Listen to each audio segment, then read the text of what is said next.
Gracias.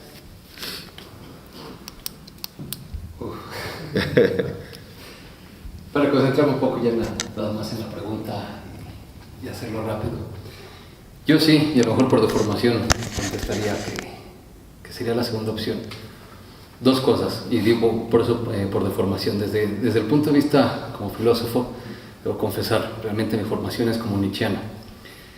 Y en Así habló Zaratustra, justamente Nietzsche empieza diciendo que Zaratustra llega al mercado a exponer su pensamiento y lo único que recibe son burlas. Y entonces, después de un suceso que fallece un equilibrista, lo va a enterrar y toma la decisión de que el mensaje no puede ser para todos, de que su mensaje está demasiado adelantado a su época y que necesita concentrarse primero en un pequeño grupo que logre comprender su mensaje y de ahí empezar a extenderlo. Y lo menciono porque realmente con la idea de libertaria o liberal de Nietzsche es lo que me lleva después a encontrarme aquí con estos pensadores, ¿no? Desde el otro punto, la otra deformación, soy coach también, me dedico al coaching y el coaching también es una estrategia o es una técnica de empoderamiento, pero también es de un empoderamiento, no hay coacheo de masas. El coaching se hace en grupos pequeños y generalmente incluso a niveles personales. Y es una técnica de empoderamiento personal, o sea, que una persona sea la que empiece a reflexionar sobre su propio modo de ser y empiece a cambiar pensamientos y actitudes. Entonces también el trabajo, que no debe confundirse con el del psicoanalista, no sé por qué últimamente han querido pegarle a los coaches diciendo que estamos invadiendo el terreno del psicoanálisis, no tiene nada que ver, es otro trabajo muy distinto. Y más en las áreas que yo me dedico, que son al coaching financiero y al coaching educativo, no tiene nada que ver con el psicoanálisis, con la psicología. Entonces yo sí creería que también si hacemos un poco de sociología de los movimientos sociales, vemos que en realidad los grandes movimientos empezaron con grupos muy pequeños, ¿no? Hace rato que mencionabas el movimiento independentista de México, pues empezó con unos cuates que se reunían en casa de la corregidora y andaban teniendo planes y llegó a ser masivo de repente, después volvió a bajar intensamente, se desinfló. Los líderes que empezaron a retomarlo, se estancó, pero siempre ha sido de pequeños grupos. Yo diría, a lo mejor, en términos de estratégicos, viendo que el movimiento está todavía muy en pañales en nuestro país, creo que sí nos hace falta esto que decía algunos líderes, ¿no? Gente en la radio que hable, gente en la televisión que hable, no tenemos esas voces, nos estamos limitando a estas pequeñas conspiraciones, a estos pequeños grupos que nos reunimos casi siempre los mismos, y hay que empezar a sacar esas voces, pero esas voces tienen que salir bien formadas de estos grupos, como bien dice, ¿no? O sea, necesitamos más maestros, ¿no? México no sé, pero yo creo que podríamos contar con la mano los maestros libertarios en las universidades públicas, ¿no? Y me sobran dedos, entonces creo que sí, necesitaríamos concentrarnos en la formación primero de algunos personajes muy importantes y que después fueran generando esta estructura viral del pensamiento, pero no sé, también es muy nueva la pregunta, nunca me la había hecho, creo que tendremos que reflexionarla. Gracias.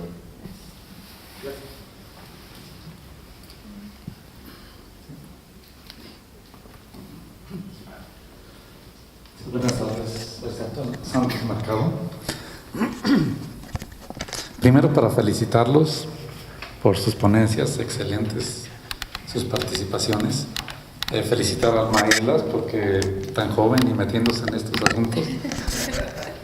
Y a Víctor Hugo porque, bueno, su consistencia, organizar estos eventos. Bueno, y quisiera comentarles, pues hay que ser humildes y saber que los izquierdistas nos llevan 100 años de experiencia, ¿sí? Nosotros estamos empezando, por eso somos 3 o 4 gatitos, ¿sí? Es el origen de un movimiento que estamos muy orgullosos por estas ideas porque sabemos que son las correctas. En cuanto a discusiones, no nos la ganan, ¿eh? La izquierda no nos gana, no puede respetar nuestras ideas liberales. Pero Aquí viene un problema, un primer problema. Los liberales están con razonamientos y la izquierda los gana con sentimientos. Y esto todavía no lo sabemos manejar, ¿sí? Y yo creo que sí podríamos ganarlas con sentimientos, nada más que necesitamos trabajarlas, necesitamos aprender, ¿sí? Algo que me impresionó que no mencionaran después de varias alternativas, cuando conocemos las ideas liberales formamos pequeños grupos y bueno, ahí vamos batallando, ¿no? ¿Cuántos liberales hay en la universidad más marxista? Pues somos muy pocos, ¿no? Bueno, yo estoy en la UAM y para hacer enojar a mis amigos izquierdistas les ponía en mi cubículo que soy el único profesor neoliberal de toda la UAM. Se enojaban, les daba diarrea, bueno, y eso me ponía muy contento, ¿no? Pero hay que reconocer que luchamos contra un think tank enorme que tiene la izquierda, que se llama educación pública, ¿sí? Y que es un think tank que creo que lo podemos destruir, es necesario destruirlo, ¿sí? Aunque no se hable mucho de ideas estatistas, aunque no se hable mucho de marxismo, pero se generan ahí a los estatistas y a los marxistas de manera natural. Y ahí es en donde yo digo que deberíamos de poner en la agenda libertaria como punto fundamental destruir ese think tank. No lo tiene por qué tener ni la izquierda ni el Estado. Y es algo que he platicado ya durante años y a la gente le parece bien. Y la estrategia que sigo es algo que no lo inventé yo, lo dice Milton Friedman. Hay que cambiar los sistemas de financiamiento para que los subsidios lleguen a los estudiantes, lo cual les da mucho gusto, porque les da poder para que ellos paguen en la universidad de su preferencia. Parece un sistema muy simple, muy infantil, muy inofensivo, pero la verdad es que hace que las escuelas se metan en una dinámica de competencia, en una dinámica de mercado. Y yo creo que es la condición necesaria, aunque no suficiente, pero necesaria para que la gente vaya cambiando de ideas. Y digo que no es suficiente porque vemos también las escuelas privadas, son privadas pero son marxistas, todas, incluyendo el ITAM. Entonces, pero yo creo que es una lucha que podemos dar sin esperar a que tomemos el poder, que quién sabe cuándo sea, ¿no? Creo que eso se puede dar a través de movimientos organizados, movimientos de masas, para meter este sistema de Friedman, el cual yo creo que nos daría muy buena plataforma para trabajar mejor. No sé qué opinan ustedes. En el plan, bueno, como ustedes escucharon de la presentación que hizo Alma de mi persona, y también lo que les comenté, que fui diputado en 98-2002 y que no hay reelección consecutiva en Costa Rica. En el 2002, siendo la única persona más o menos conocida del movimiento libertario, entonces fui su primer candidato presidencial para pedir voto para diputados. Y logramos llegar a obtener el 11% del Parlamento en Costa Rica en el 2002. Y ahí mantuvimos nuestra presencia hasta que finalmente, por ciertas condiciones que se dieron en esta última elección, ya dejamos nuestra presencia en el Congreso. Pero en los planes de gobierno, y fui candidato presidencial en 5 oportunidades. Yo creo que no hay nadie en Costa Rica que haya sido tantas veces candidato presidencial.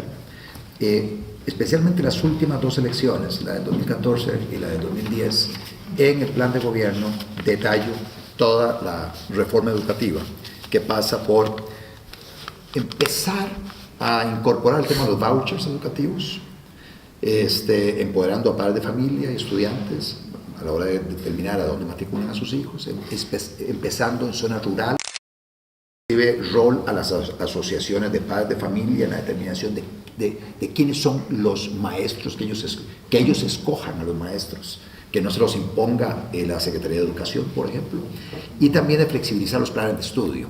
También hay un capítulo que tiene que ver con homeschooling, o sea, la posibilidad de que desde en los hogares se pueda dar la educación, y además retar todo el concepto de la educación como lo conocemos, educación con grados, donde la gente tiene que estudiar todos a un mismo ritmo, pasar unos exámenes, y una vez que pasan los exámenes pasan al siguiente grado, para que las personas, a través de una educación más individualizada, a través de los sistemas, programas que hoy existen y todo, puedan eventualmente ir mucho más rápido adquiriendo conocimientos, destrezas, etc.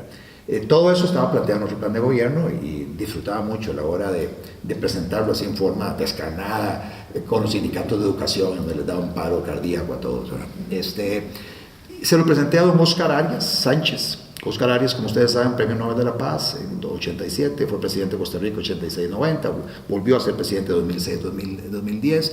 En el 2006 fui a hablar con él, siendo el presidente, diciendo: mire, don Óscar, ustedes, socialdemócrata, muy cercano a lo que es el pensamiento PRI, el Partido de Liberación Nacional, vinculado históricamente con el PRI acá.